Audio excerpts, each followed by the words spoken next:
Hi there, this is Vadim Michalenko from Online Training for Everyone, and today I'd like to welcome a special guest, Jonathan Stein, who joins us from Israel. Thanks for joining us, Jonathan. Very welcome, Vadim. It's a pleasure to be here.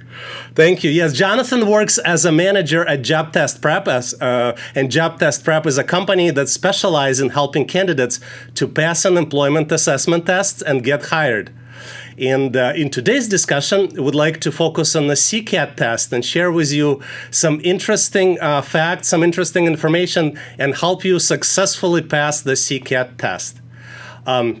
We'd like to focus on the most recent developments that are happening in CCAT test.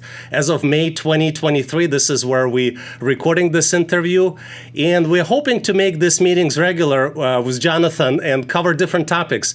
So if you have any ideas for the future topics that you would like us to cover, and if you would like us to focus on specific challenge that maybe you're facing, or maybe you're preparing for the job assessment test for specific companies, please make sure to post it in comments, as well as your ideas and feedbacks. And since you're here, maybe click the like button if this was informative, and consider subscribing to Online Training for Everyone. We also will see links there to resources, free questions developed by Job Test Prep based on what they see on the recent assessment. So make sure to check them out, and the links to this resource is in the description. So let's go ahead and get started. Jonathan, I'd like to ask you a very simple, but at the same time, very important question. So what is the CCAT test? Okay, yeah, let's dive in.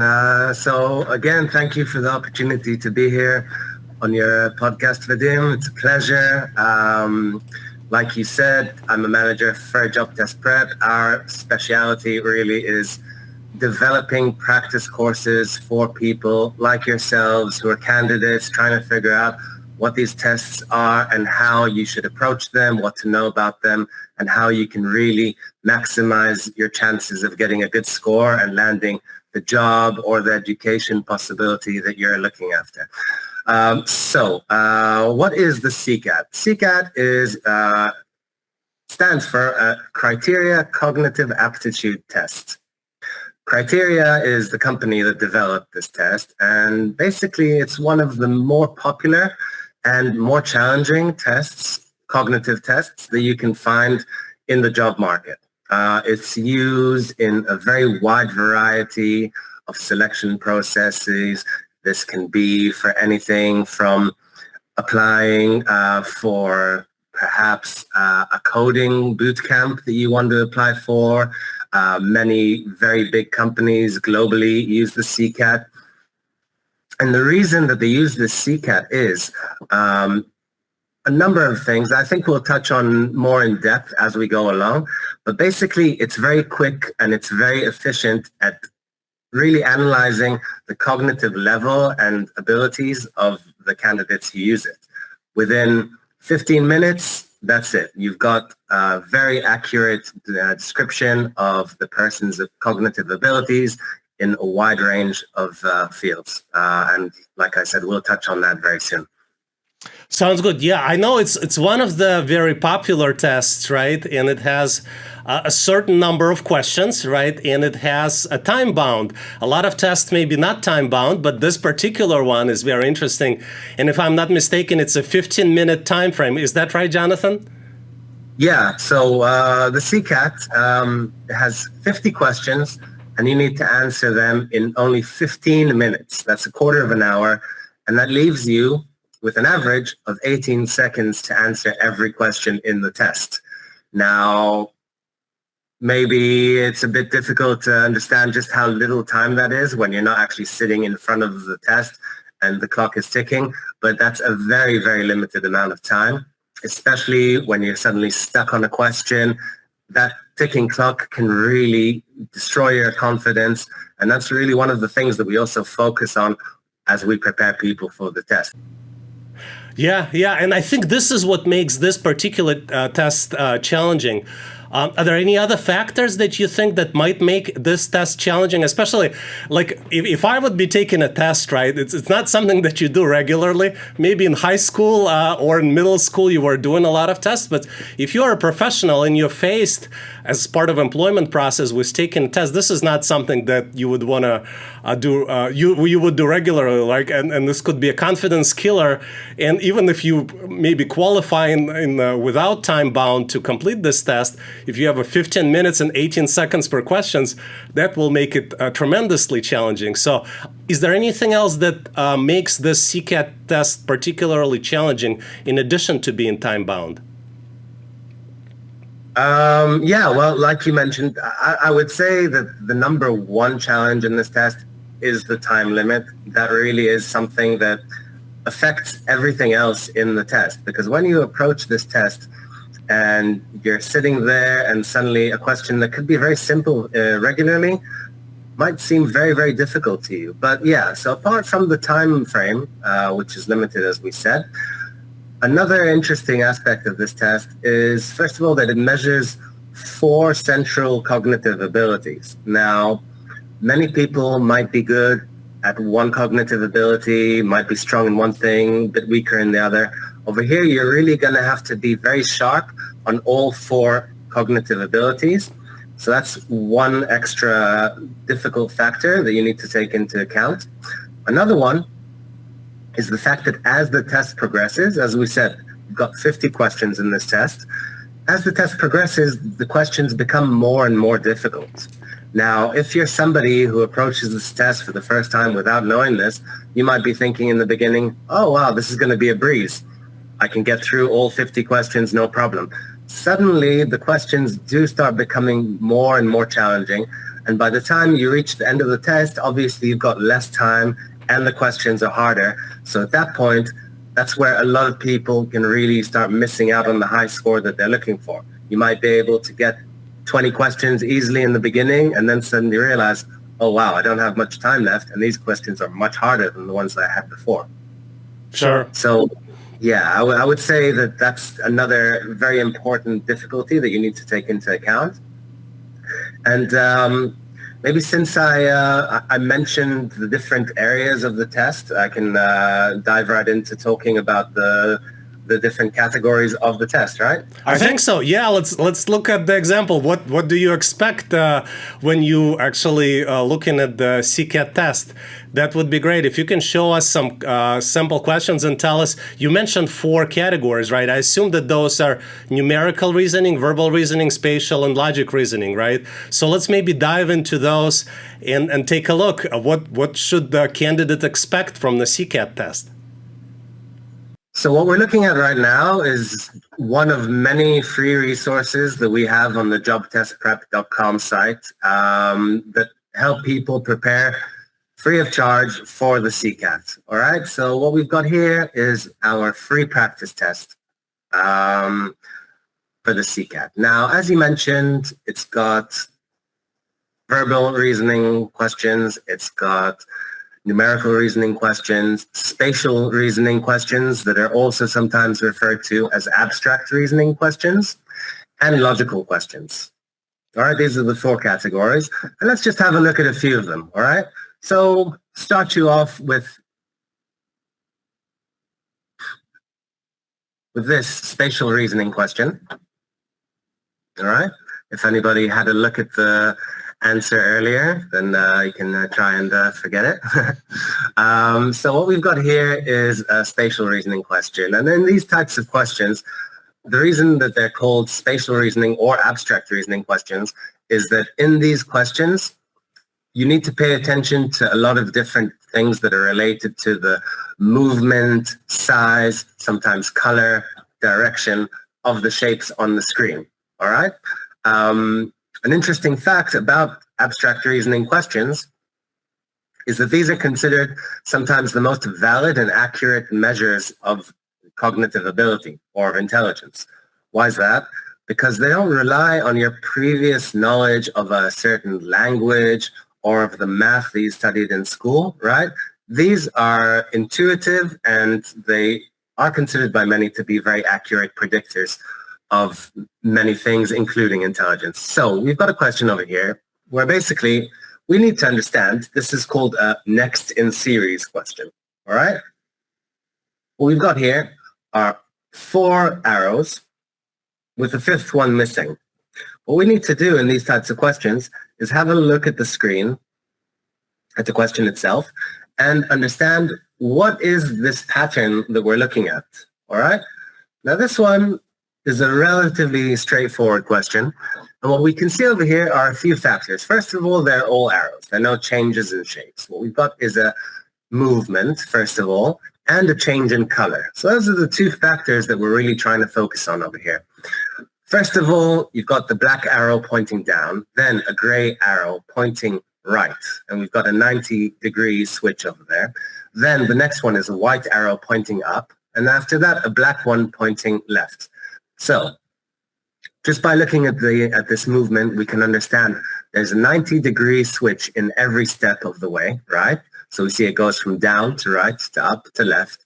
So maybe we've already got a clue of what we should be looking for, right? Maybe we are looking for an arrow that's pointing down, right? Because that would follow the sequence of 90-degree turns. However, they don't want to make it that easy for us, right? So we've got two arrows pointing down. One's a gray arrow, one's a white arrow.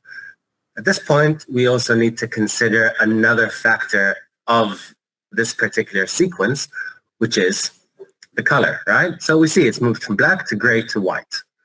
Next in line, we've got black. So if in the beginning we saw that black led to gray,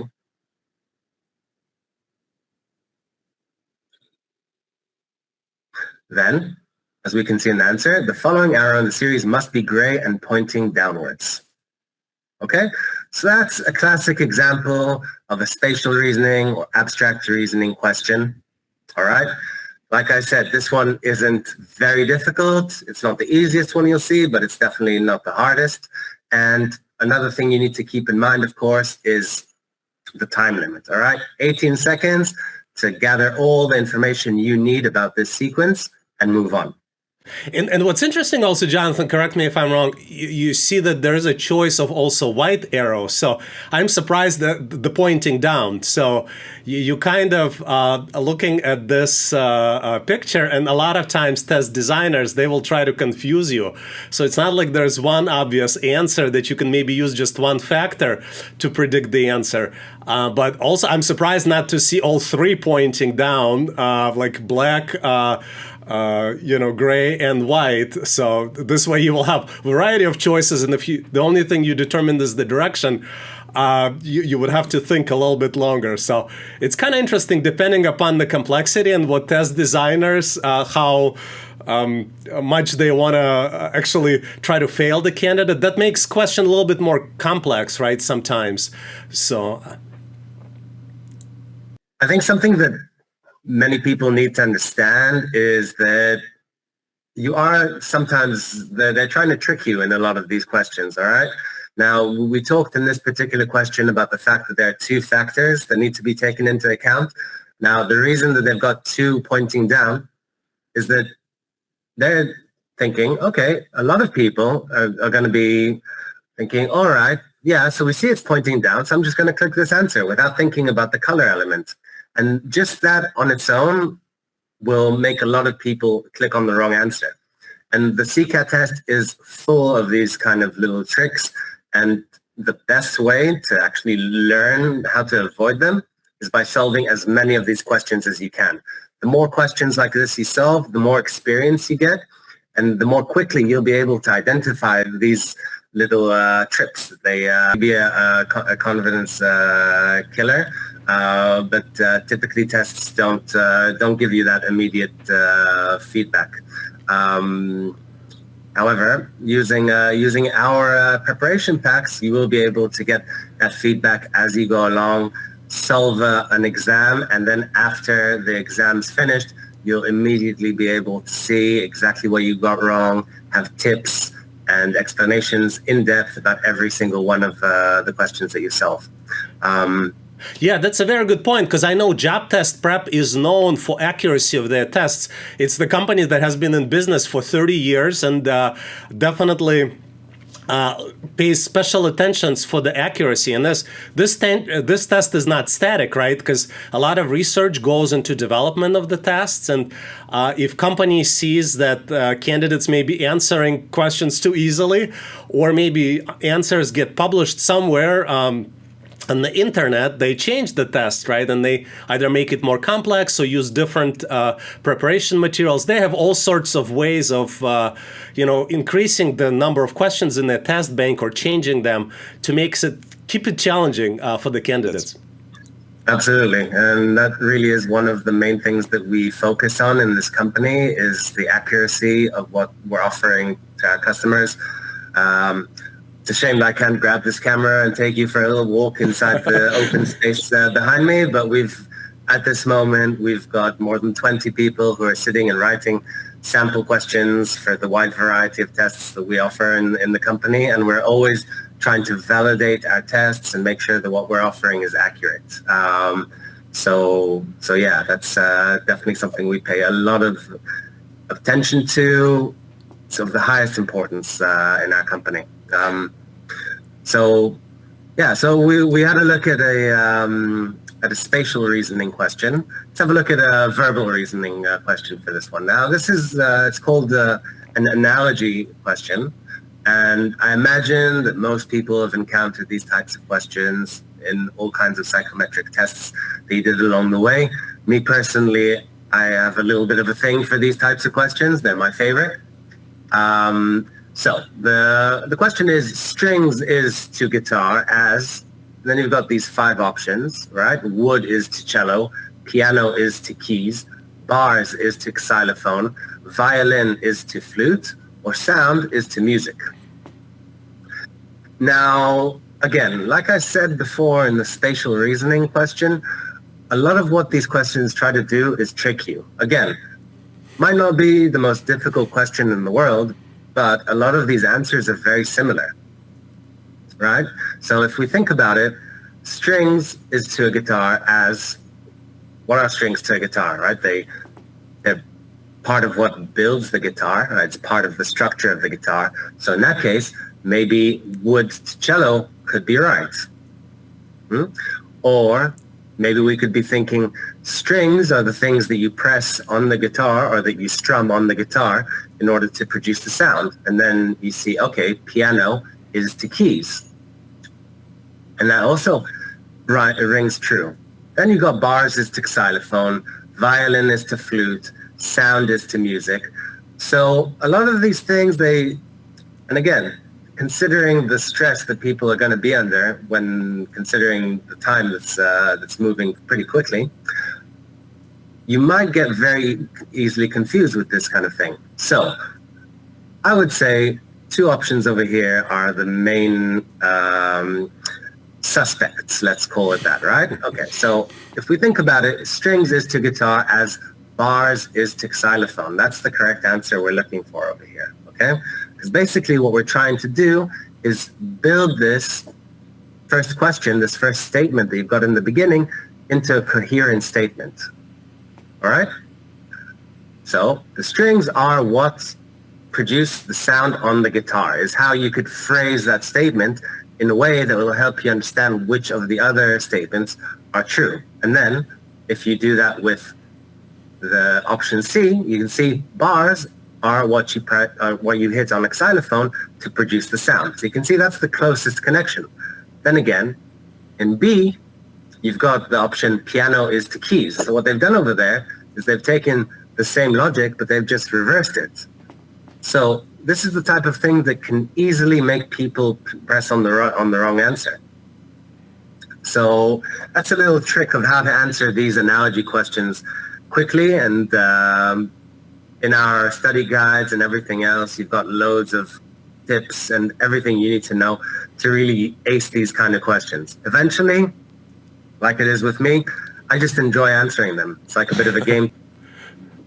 Yeah, I think that's such a good point. I also enjoy this, because it's an intellectual challenge, right? Answering these types of questions. And on top of that, kind of helping, I think it also, maybe it's anecdotal, I don't think there's like a big evidence, but it helps to improve your intelligence, helps to improve your brain. And it's like brain is like a muscle. If you practice it, then you improve your ability, cognitive abilities, and ability to solve maybe other challenges in life. So, which is very interesting. A lot of people like crosswords, but this is very similar in a sense, right?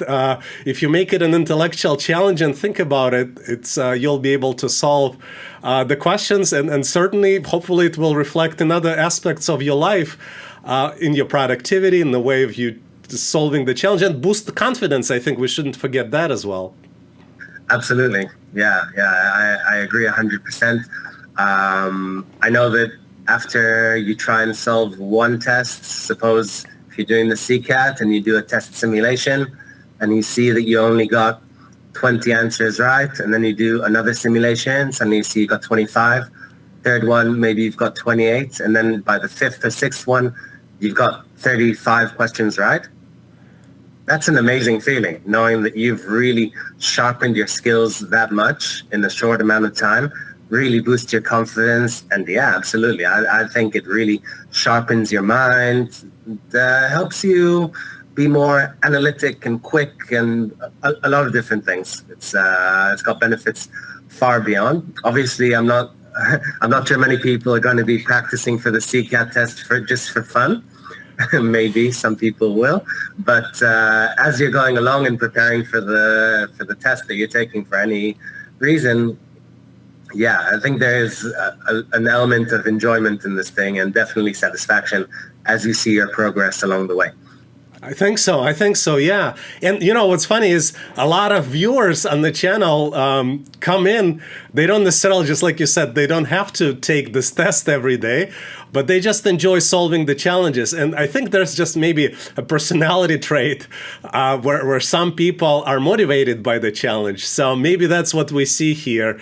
And definitely some people go to the gym in the morning, some people come to the channel, or maybe open a newspaper and solve crossword for that same reason, right? Or maybe nowadays it's not newspaper, maybe nowadays it's all online. But I think the intellectual challenge remains the same. And that's just in any area of your life. If you want to improve, if you enjoy what you're doing, and you're not forced to do it, right? A lot of people see this maybe as something that they're forced to do. And in this areas, you typically don't get much of the motivation and success. But some people enjoy solving the challenges and improving the intellectual abilities. And I think we have a lot of people like that on the channel as well.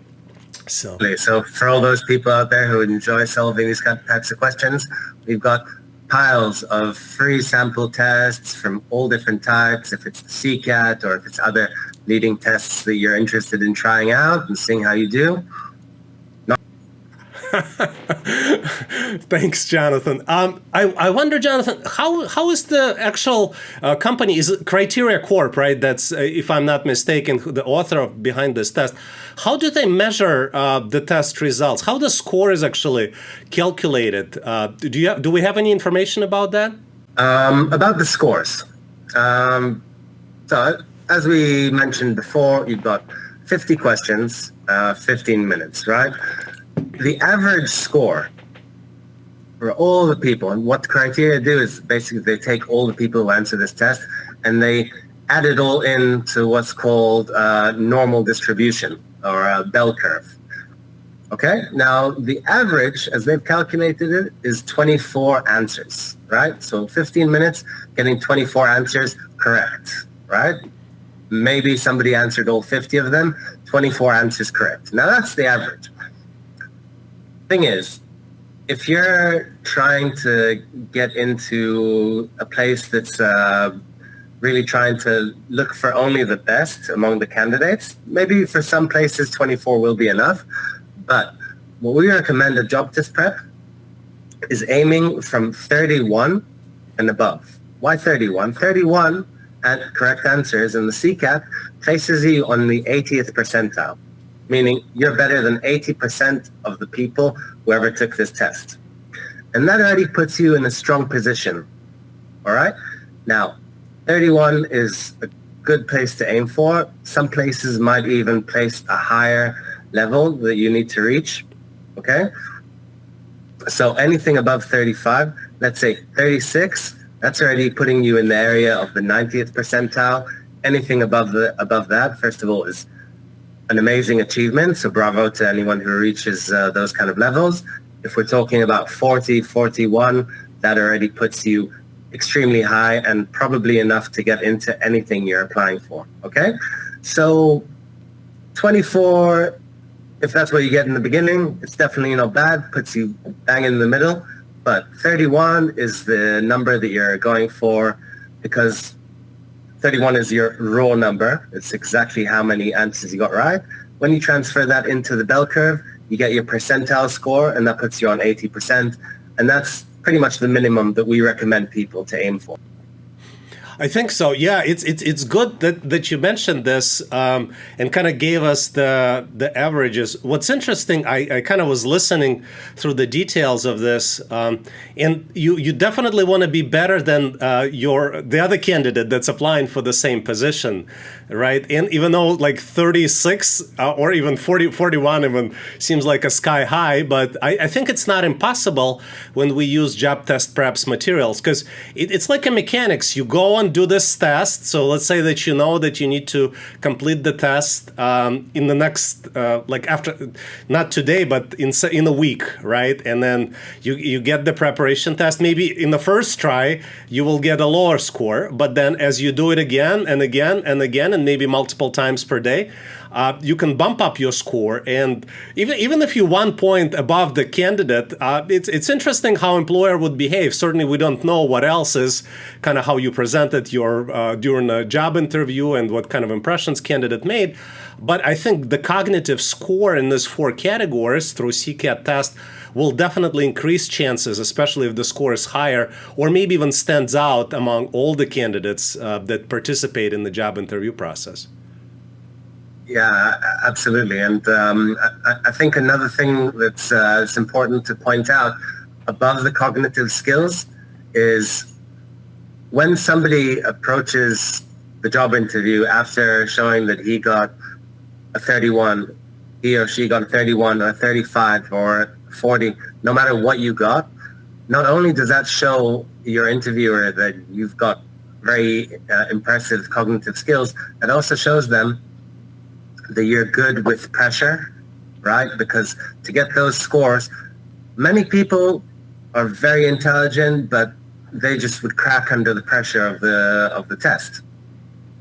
Getting a low score in this test doesn't necessarily mean that you don't have the skills. It can mean, though, that the pressure is too much for you. So when you show up and you say, okay, I got this high score, you're saying, I've got the cognitive skills and I can stand the pressure. And that's a very important thing that people in very high-ranking positions are always looking for. So, yeah, a good CCAT score shows your interviewer a lot about who you are, on top of just your cognitive skills. Yeah, that's a very good point. If you are in a high-level position within the company, you need to be able to handle stress, and that's kind of one of the indicators how well you handle stress. Jonathan, I wanted to ask you, so it's interesting, you mentioned that there are 4 categories, right? Numerical reasoning, verbal, spatial, and logic questions. How do they come? Do they like one after another, or is it grouped by categories in the test? What is the order of the questions on the test? Do we have any information about that? It's a very good question.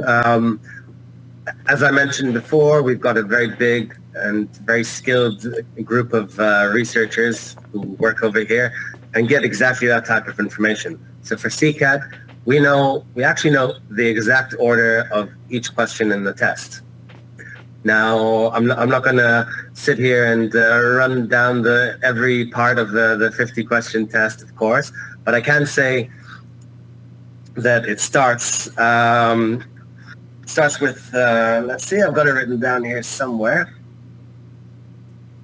So there's an order. I know what you mentioned while you're looking. I recalled one fact that you were mentioning about the complexity, right? We know that complexity increases, but just like you said, it's hard to predict what the order might be, right? But if we have any information, if you can maybe look it up, that would be great, because...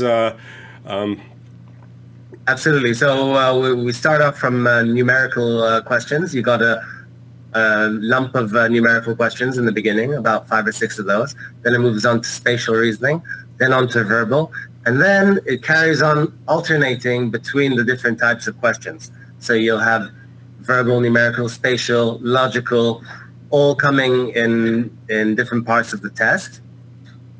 Now, something important to note about this is that there isn't an equal amount of all these types of questions in the test, which is also something important you need to know when you're practicing, right? So numerical and verbal each count for a third of all the questions in the test, right? So we've got 33% more or less of verbal and spatial questions each. So that's 2/3 of the test right there.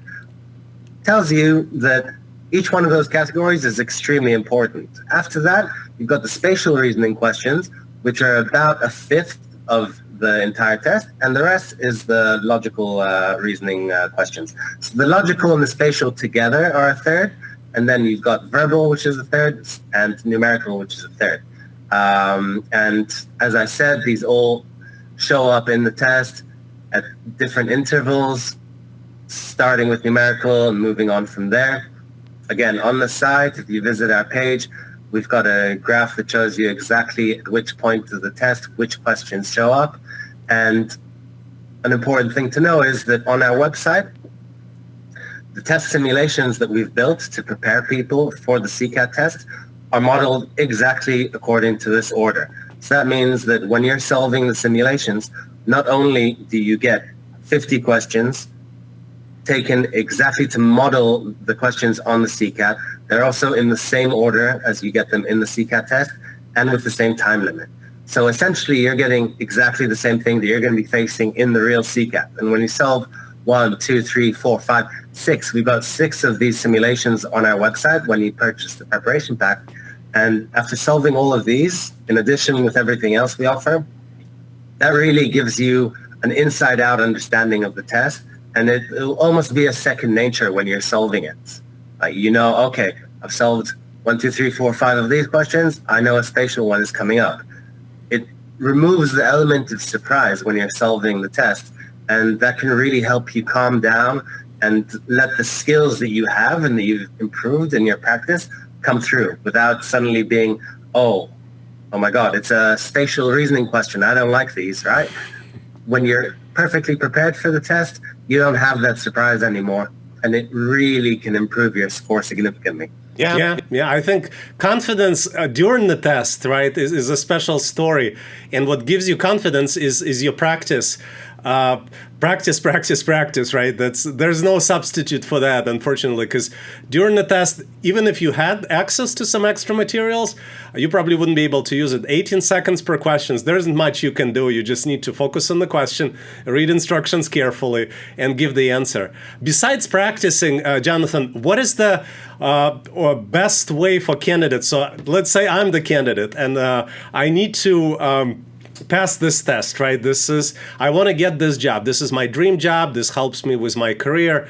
What is the best way for me to get the high score on the CCAT test? So I think when you approach any test, yes, practice, that is something that everybody knows. If you want to do well on a test, practice. But the question is how you practice as well, okay? Because you can sit there and practice the right types of questions, but if you don't actually know the important aspects of the tests that need to guide your practice along the way, then you might not be practicing in the right way, okay? So, putting just practice aside, I think one of the key elements over here is time management, right? We started this whole video off by talking about how time is the biggest challenge of the CCAT test. All right, but what does that actually mean when you're approaching your prep and trying to start to improve your time management and your score on the test? So, a few things. First of all, we said before that the questions in the beginning of the test are relatively simpler than the ones towards the end of the test. Now, what does this mean? It means that when we said earlier that this test has 18 seconds per question on average, that doesn't mean that you need to spend 18 seconds on each question. No, that means that after practicing this test a few times and you know these types of questions you can knock out of the park in just 5 seconds, you look at it, okay, I'm sure that I've read the question correctly, I'm confident, I know these questions, this is something I'm really good at. don't spend 18 seconds just going over it. No, that means you need to knock these ones out quickly. And what that does is that leaves you more time on average for the harder questions that are going to show up later. So in essence, you start quick and then you slow down towards the end. Okay? Yeah. Yeah, I think that's an amazing tip, time management, right? And how well this definitely helps you to master the test. Obviously, practice. And also, I think it's maybe keeping your cognitive skills sharp, right? There are some smaller things a lot of people don't pay attention, but I think maybe having good night's sleep before the test, right? If you have ability, maybe understanding your cycles where you have high performance and higher cognitive abilities. We all have that. And that's another part of it. Something else that many people say is to try and take the test in a similar setting to where you're going to be doing it. Like if you know this is an online test, if you know you're going to be doing it in the public library, then maybe try and solve a few of these simulations in the public library or in the workroom at your home if you know that's where you're going to be doing it. Yeah. Now, another important tip that I'd like to throw in over there is most people, now, you look at a test with 50 questions, I think people automatically say to themselves, all right, to do well on this test, it's got 50 questions, I need to answer 50 questions. Not necessarily, okay? Very, very, very few people will actually be able to answer anywhere near 50 questions correctly in this test. We mentioned earlier that anything above 31 or even better, 36, that brings you up towards the 90th percentile, is already an amazing score. Now, what does that tell us about how you should prepare for the test? What it means is that maybe we shouldn't be aiming to answer every single question in the test. Maybe we should take a little bit more time on those difficult questions that I was mentioning before to make sure that you can get that 30 or 35 or 36 questions correctly instead of saying, oh no, I'm running out of time, let me run on to the last ones, right? So understanding that reaching that 30, 35 level is actually a very good score. Of course, I'm not saying that people should say, I can't do better, no. But I'm saying that if you see after a few simulations that you're not managing to get to that level anymore, then maybe that means you should slow down towards the end and give yourself a little bit more time to go over those more difficult questions, because answering 50 questions incorrectly is much worse, obviously, than answering 30 questions correctly, okay? And last tip, which goes for any psychometric test, well, not any, but most psychometric tests, don't penalize you for wrong answers. Which means that if you only reach the 40th answer and you see you've only got 30 seconds left, then you can guess. And guessing is much better than just leaving questions empty, because leaving a question empty means you got the question wrong, whereas in these types of questions, you've always got a statistical chance of selecting the right answer just by guessing. So those would be my tips for really improving your CCAT prep practice journey. Oh, this is amazing, Jonathan. So thank you for sharing here with us all your expertise, specifically on the CCAT test. We hope that this will be helpful for our viewers and all the candidates to pass the test. So strategizing, kind of getting the good time management, planning, practicing, and all sorts of tips. A lot of them are listed, and some additional ones that we ran out of time mentioning here are listed on the Job Test Prep's webpage dedicated to CCAT tests. So we will have link to this page in the description of this video. And please don't forget future topics for the discussions. I know a lot of people leave comments in the videos. So if you have any suggestions for us, we are hoping to make this series regular. Meeting with Jonathan, asking for his expertise, some specific questions, what's happening in today's world of assessment tests. So please make sure to, if this content was helpful, make sure to click the like button, make sure to subscribe to this channel, and keep us posted on your success. We wish you all the best on your job interview and assessment test.